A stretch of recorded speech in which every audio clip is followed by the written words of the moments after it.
यह एक सत्य और आंखों देखी घटना है। हमारा गांव गोंडा जिले में पड़ता है। यह उस समय की बात है जब गांव में 18-19 साल की उम्र में सब लड़कों की शादी हो जाती थी। उनमें से एक मेरा मित्र रमाकांत भी है। उसकी शादी 3 साल पहले हो चुकी थी और अब उसका गोना भी आ गया था। उसकी बीवी बहुत निडर थी। इसको मैं निडर इसलिए बता रहा हूँ कि उसकी निडरता एक दिन बहुत भारी पड़ गई थी। 3-4 साल पहले तक गांव की अधिकतर औरतें सुबह सुबह उठकर लोटा लेकर नित्य क्रिया के लिए कोई खेत में तो कोई खुले मैदान में जाती थी। वो भी जब गांव के पुरुष लोग सो रहे हो तब जाती थी। कुछ दिन बीत गए तो अब रमाकांत को एक सुंदर सी बेटी हुई। बेटी अभी 9 महीने की ही थी। उस समय उसकी बीवी सुबह सुबह अकेले उठकर खेत में चली गई और अपनी सासू माँ को या फिर अपनी जेठानी को भी नहीं जगाया। वह अकेले ही चली गई क्योंकि वह तो बहुत निडर थी। लेकिन उस समय वह ना तो हाथ में चाकू और ना ही माचिस लिया। जिस घर को बच्चा पैदा होता है उसके 1 साल तक उस घर की औरत को बाहर अकेले नहीं भेजा जाता, वह भी सुबह सुबह बिना किसी को साथ लिए, क्योंकि उस औरत पे भूत प्रेत इन लोगों का साया जल्दी पड़ता है। लेकिन वह अकेले गई थी। तभी वहां बेल का पेड़ लगा हुआ था।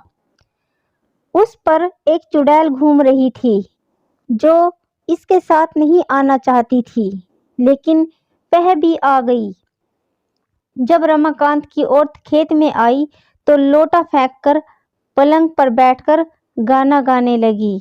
बगल में ही खाट पर लेटी हुई उसकी बच्ची जोर जोर से रो रही थी, लेकिन वह तो गाने में व्यस्त थी, इसलिए उसे सुनाई नहीं दिया।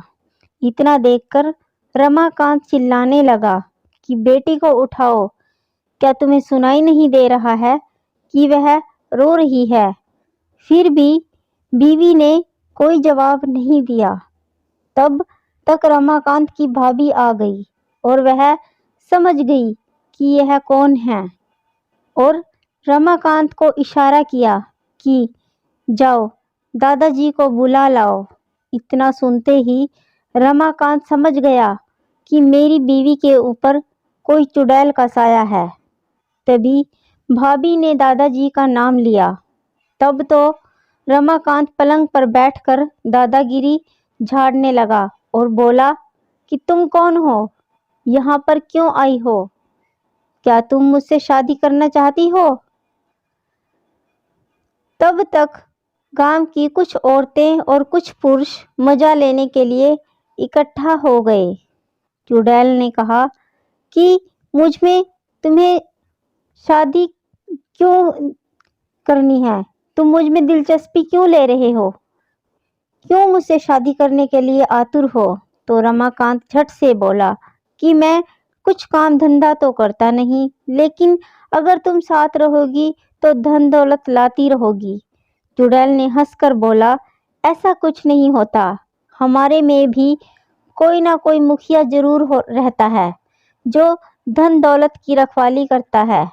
तुम चाहो तो हमारी दुनिया में चलो, तब मैं तुम्हें सब कुछ दूंगी, पर अभी नहीं, क्योंकि तुम जीवित हो।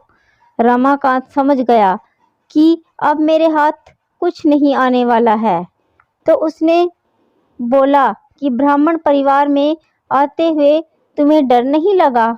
और नीचे बैठे हुए सब लोग मजे लेते हंस रहे थे। तब तक दादाजी भी आ गए और बोला कि यहाँ से सब लोग हट जाओ और अपने अपने घर जाओ। इतने में रमाकांत की बीवी भी पलंग से नीचे उतरकर सिर पर पल्लू डाल दिया और चुड़ैल भी चली गई। तब रमाकांत मन ही मन बड़बड़ाने लगा कि इनको भी अभी आना था। अगर थोड़ी देर बाद आते तो क्या पता मैं भी माला माल हो जाता। बेचारा रमाकांत बहुत दुखी हो गया। तो गाइज आपको मेरी कहानी कैसी लगी प्लीज़ कमेंट करके बताएं और मेरे चैनल को लाइक शेयर एंड सब्सक्राइब कीजिए। Thank you.